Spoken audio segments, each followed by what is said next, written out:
లో అతని యొక్క వేషం అతను నటిస్తున్నాడు తప్ప రాజకీయంగా చిత్తశుద్ధి అయితే అతనికి లేదు.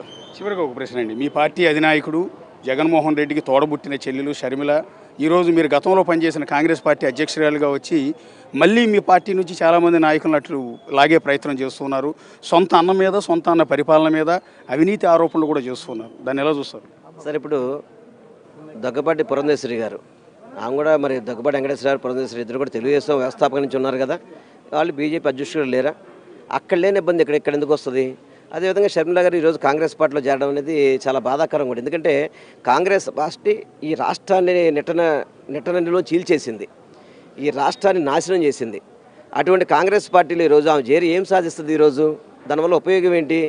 ఇవన్నీ కూడా అంటే రాజకీయాల్లో కిరడంలో భాగాలు ఇవన్నీ కూడా. దాంట్లో షర్మిలమ్మ బలవుద్దని మాత్రం నేను అనుకుంటున్నాను. మళ్ళీ వైఎస్ఆర్ కాంగ్రెస్ ప్రభుత్వం వస్తే క్యాబినెట్లో మళ్ళీ వేలంపల్లిని మంత్రిగా చూడగలమా? అది జగన్మోహన్ రెడ్డి గారిని అడగాలి, మీరు నన్ను కాదు. Thank you sir. ఇది విజయవాడ సెంట్రల్ నియోజకవర్గం నుంచి నేనే ఎమ్మెల్యే కార్యక్రమం. మరో నియోజకవర్గం నుంచి మరొక ఎమ్మెల్యే అభ్యర్థితో మళ్ళీ మీ ముందుకి వస్తాం. అంతవరకు signing off. This is Ashok.